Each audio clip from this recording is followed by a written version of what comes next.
Assalamualaikum warahmatullahi wabarakatuh. Perkenalkan, nama saya Maulinda Novikotami dari Prodi Manajemen. Di sini saya akan menjelaskan materi tentang konsumsi dan investasi di Indonesia. Yang pertama, pengertian konsumsi. Konsumsi adalah segala kegiatan atau tindakan menghabiskan atau mengurangi kegunaan barang dan jasa untuk memenuhi kebutuhan. Pembelanjaan masyarakat atas makanan, pakaian, dan barang-barang kebutuhan mereka yang lain digolongkan pembelanjaan atau konsumsi. Barang-barang yang diproduksi untuk digunakan oleh masyarakat memenuhi kebutuhannya disebut barang konsumsi. Kemudian, apa sih faktor yang mempengaruhi konsumsi? Yang pertama, pendapatan. Pendapatan yang meningkat tentu saja biasanya otomatis diikuti dengan peningkatan pengeluaran konsumsi. Yang kedua, kekayaan. Orang kaya yang punya banyak aset real biasanya memiliki pengeluaran konsumsi yang besar. Yang ketiga, tingkat bunga. Bunga bank yang tinggi akan mengurangi tingkat konsumsi yang tinggi, karena orang lebih tertarik menabung di bank dengan bunga tetap tabungan atau deposito yang tinggi dibandingkan dengan membelanjakan banyak uang.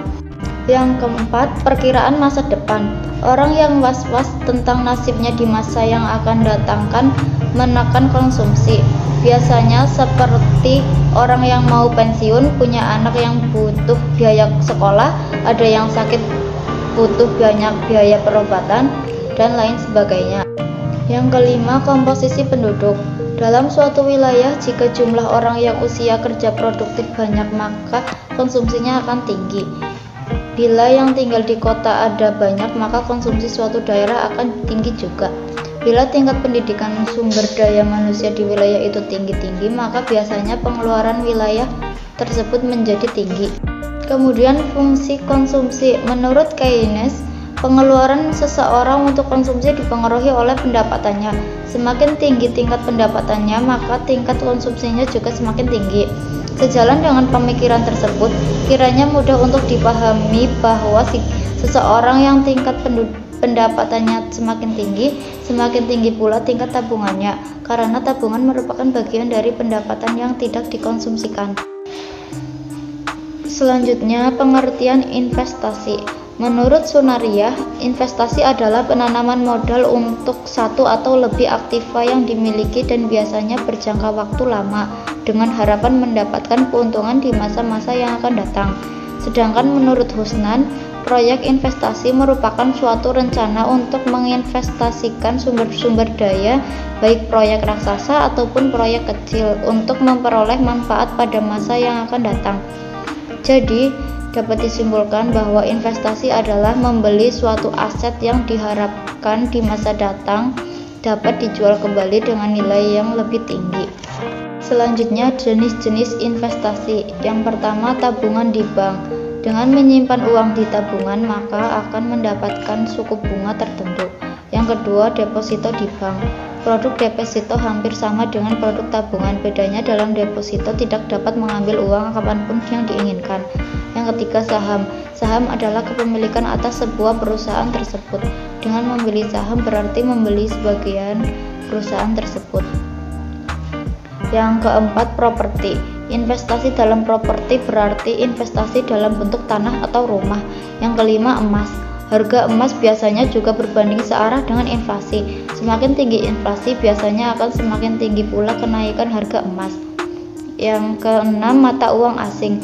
Segala macam mata uang asing biasanya dapat dijadikan alat investasi. Kemudian, apa sih manfaat investasi? Yang pertama, menjamin masa depan keuangan yang lebih baik. Yang kedua, aset investasi dapat menghasilkan keuntungan untuk dijadikan sebagai penghasilan tetap. Yang ketiga, memperkecil risiko terjerat hutang karena lebih mengutamakan menyisihkan uang demi tabungan atau investasi. Yang keempat, terhindar dari risiko stres finansial. Yang kelima, kehidupan keluarga akan lebih terjamin secara finansial di masa depan. Selanjutnya, risiko dalam investasi. Risiko investasi merupakan potensi kerugian yang dapat dialami investor dari aktivitas investasi tersebut. Yang pertama, risiko investasi sistematis merupakan jenis risiko eksternal yang tak dapat dihindari atau dikendalikan. Resiko investasi ini dapat mempengaruhi semua efek serta tak dapat dikurangi dengan diversifikasi. Contoh resiko suku bunga, resiko inflasi, resiko komoditas. Yang kedua, resiko investasi tidak sistematis merupakan jenis resiko yang dapat dihindari atau dikendalikan. Resiko ini dapat diatasi dengan membentuk portofolio investasi atau melakukan diversifikasi. Contoh resiko likuiditas, resiko finansial, dan resiko bisnis. Jadi kesimpulannya adalah konsumsi adalah pembelanjaan atas barang-barang dan jasa-jasa yang dilakukan oleh rumah tangga dengan tujuan untuk memenuhi kebutuhan yang melakukan pembelanjaan tersebut. Semakin besar pendapatan seseorang, maka semakin banyak pula tingkat konsumsinya. Investasi atau yang disebut sebagai penanaman modal adalah suatu istilah dengan beberapa pengertian yang berhubungan dengan keuangan dan berkaitan dengan akumulasi suatu bentuk aktiva dengan suatu harapan mendapatkan keuntungan di masa depan. Investasi merupakan satu komponen pembentuk pertumbuhan ekonomi. Terima kasih.